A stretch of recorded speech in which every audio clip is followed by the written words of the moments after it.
Alrighty. I'm laughing because I'm trying to figure out how I can block all the mess behind me.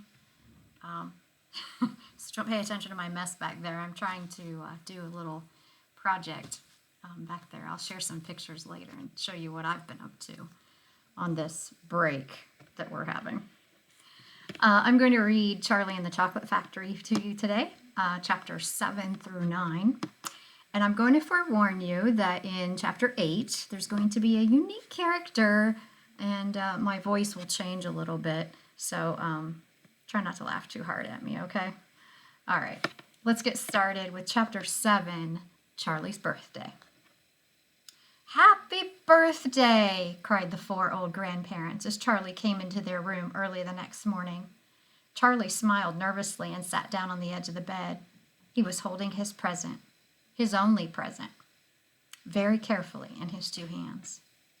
"Wonka's Whipple Scrumptious Fudge Mallow Delight," it said on the wrapper. The 4 old people, 2 at either end of the bed, propped themselves up on their pillows and stared with anxious eyes at the candy bar in Charlie's hands. Mr. and Mrs. Bucket came in and stood at the foot of the bed, watching Charlie. The room became silent. Everybody was waiting now for Charlie to start opening his present. Charlie looked down at the candy bar. He ran his fingers slowly back and forth along the length of it, stroking it lovingly, and the shiny paper wrapper made little sharp crackling noises in the quiet room.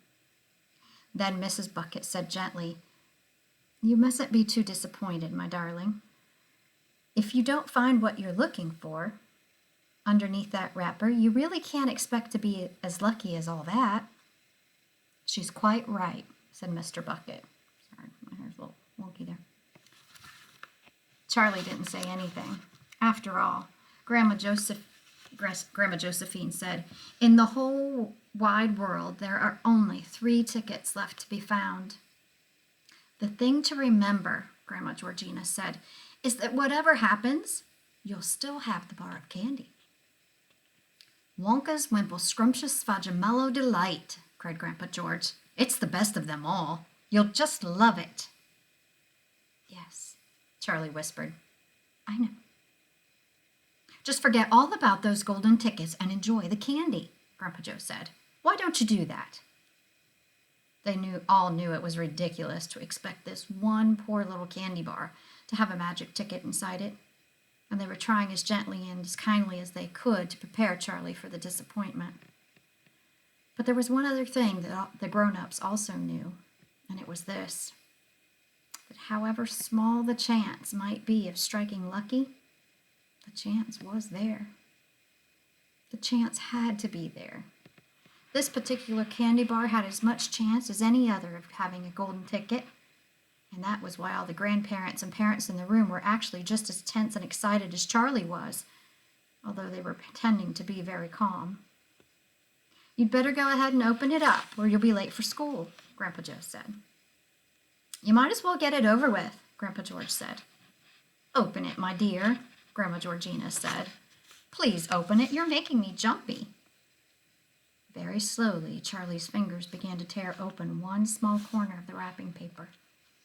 The old people in the bed all leaned forward, craning their scrawny necks. Then suddenly, as though he couldn't bear the suspense any longer, Charlie tore the wrapper right down the middle. And onto his lap there fell a light brown, creamy-colored chocolate candy bar. There was no sign of a golden ticket anywhere. "Well, that's that," said Grandpa Joe brightly. "It's just what we expected." Charlie looked up. 4 kind old faces were watching him intently from the bed. He smiled at them, a small, sad smile. And then he shrugged his shoulders and picked up the candy bar and held it to his mother and said, "Here, Mother, have a bit. We'll share it. I want everybody to taste it." "Certainly not," his mother said, and the others all cried, "No, no, no, we wouldn't dream of it. It's all yours." "Please," begged Charlie, turning around and offering it to Grandpa Joe. But neither he nor anyone else would take even a tiny bite, putting an arm around Charlie's skinny shoulders. I'm sorry, I skipped a line there. but neither he nor anyone else would take even a tiny bite. "It's time to go to school, my darling," Mrs. Bucket said, putting an arm around Charlie's skinny shoulders. "Come on, or you'll be late." Chapter 8. 2 more golden tickets are found. That evening, Mr. Bucket's newspaper announced the finding of not only the 3rd golden ticket, but the 4th as well. "2 golden tickets found today," screamed the headlines. "Only 1 more left." "All right," said Grandpa Joe when the whole family was gathered in the old people's room after supper. "Let's hear who found them." "The 3rd ticket," read Mr. Bucket, holding the newspaper up close to his face because his eyes were bad and he couldn't afford glasses. "The 3rd ticket was found by a Miss Violet Beauregard." There was great excitement in the Beauregard household when our reporter arrived to interview the lucky young lady. Cameras were clicking and flashbulbs were flashing and people were pushing and jostling and trying to get a bit closer to the famous girl. And the famous girl was standing on a chair in the living room waving the golden ticket madly at arm's length as though she were flagging a taxi. But it was not easy to hear all that she said because she was chewing so ferociously upon a piece of gum at the time. "I'm a gum chewer normally," she shouted. "But when I heard about these tickets things of Mr. Wonka's, I laid off the gum and switched to candy bars in hope of striking lucky. Now, of course, I'm right back on the gum. I just adore gum. I can't do without it. I munch it all day long except for a few minutes at mealtimes when I take it out and stick it behind my ear for safekeeping. To tell you the honest truth, I simply wouldn't feel comfortable if I didn't have that little wedge of gum to chew on every moment of the day. I really wouldn't. My mother says it's not ladylike, and it looks ugly to see a girl's jaws going up and down like mine do all the time, but I don't agree. And who's she to criticize anyway? Because if you ask me, I say that her jaws are going up and down almost as much as mine are from yelling at me every minute of the day." "Now, Violet," Mrs. Beauregard said from a far corner of the room where she was standing on the piano to avoid being trampled by the mob. "All right, Mother, keep your hair on," Miss Beauregard shouted. "And now," she went on, turning to the reporters again, "it may interest you to know that this piece of gum I'm chewing at this moment is one I've been working on for over 3 months solid. That's a record, that is. It's beaten the record held by my best friend, Miss Cornelia Prinzmiddle. And was she mad? It's my most treasured possession now, this piece of gum is. At nights, I just stick it on the end of the bedpost, and it's as good as ever in the mornings. A bit hard at first, maybe, but it soon softens up again after I've given it a few good chews. Before I started chewing for the world record, I used to change my piece of gum once a day. I used to do it in our elevator on the way home from school. Why the elevator?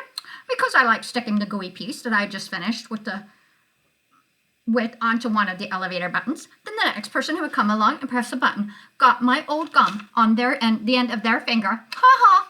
And what a racket they kicked up, some of them. You get the best results with women who have expensive gloves on. Oh, yes, I'm thrilled to be going to Mr. Wonka's factory. And I understand that afterwards he's going to give me enough gum to last for the whole rest of my life. Whoopee hooray!" "Beastly girl," said Grandma Josephine. "Despicable," said Grandma Georgina. "She'll come to a sticky end one day, chewing all that gum. You see if she doesn't." "And who got the 4th ticket, Daddy?" Charlie asked. "Now let me see," said Mr. Bucket, peering at the newspaper again. "Ah, yes, here we are. The 4th golden ticket," he read, "was found by a boy called Mike TV." "Another bad lot, I'll be bound," muttered Grandma Josephine. "Don't interrupt, Grandma," said Mrs. Bucket. "The TV household," said Mr. Bucket, going on with his reading, "was crammed like all the others with excited visitors when our reporter arrived, but young Mike TV, the lucky winner, seemed extremely annoyed by the whole business. "Can't you fools see I'm watching television?" he said angrily. "I wish you wouldn't interrupt." The 9-year-old boy was seated before an enormous television set with his eyes glued to the screen, and he was watching a film in which one bunch of gangsters was shooting up another bunch of gangsters with machine guns.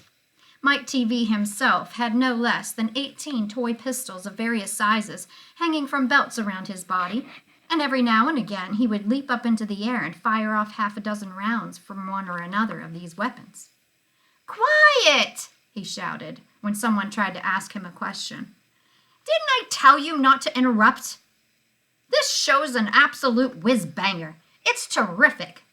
I watch it every day. I watch all of them every day, even the crummy ones where there's no shooting. I like the gangsters best. They're terrific, those gangsters. especially when they start pumping each other full of lead or flashing the old stilettos or giving each other the 1, 2, 3 with their knuckle dusters. Oh boy, what I wouldn't give to be doing that myself. It's the life, I tell you. It's terrific. That's quite enough, snapped Grandma Josephine. I can't bear to listen to it. Nor me, said Grandma Georgina. Do all children behave like this nowadays?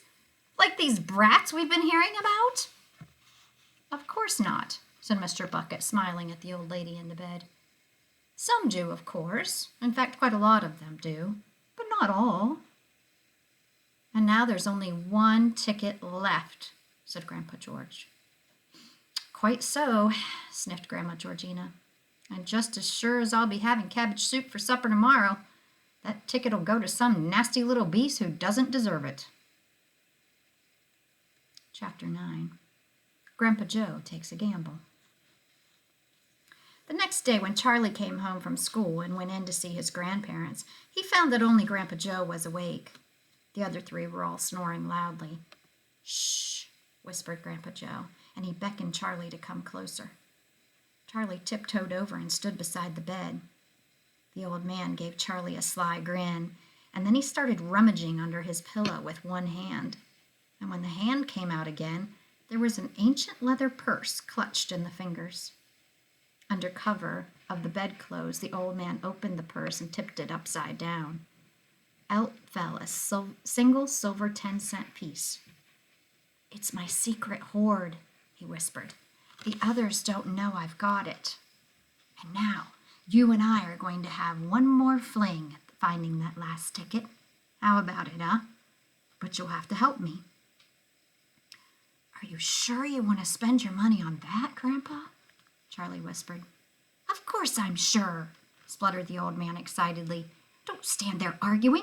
I'm just as crazy as you are to find that ticket.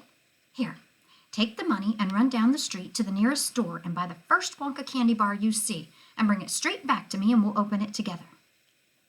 Charlie took the little silver coin and slipped quickly out of the room. In 5 minutes, he was back. Have you got it? Whispered Grandpa Joe, his eyes shining with excitement. Charlie nodded and held out the bar of candy. Wonka's Nutty Crunch Surprise, it said on the wrapper. Good, the old man whispered, sitting up in bed and rubbing his hands. Now come over here and sit close to me, and we'll open it together. Are you ready? Yes, Charlie said. I'm ready. All right. You tear off the first bit. No, Charlie said. You paid for it. You do it all. The old man's fingers were trembling most terribly as they fumbled with the candy bar. We don't have a hope, really, he whispered, giggling a bit. You do know we don't have a hope, don't you? Yes, Charlie said. I know that. They looked at each other and they both started giggling nervously. Mind you, said Grandpa Joe, there's just a tiny chance that it might be the one. Don't you agree? Yes, Charlie said, of course. Why don't you open it, Grandpa? All in good time, my boy, all in good time. Which end do you think I ought to open first? That corner, the furthest from you. Just tear it off a tiny bit, but not quite enough for us to see anything. Like that? Said the old man. Yes. Now a little bit more. You finish it, said Grandpa Joe. I'm too nervous. No, Grandpa, you must do it yourself. Very well, then. Here goes. He tore off the wrapper.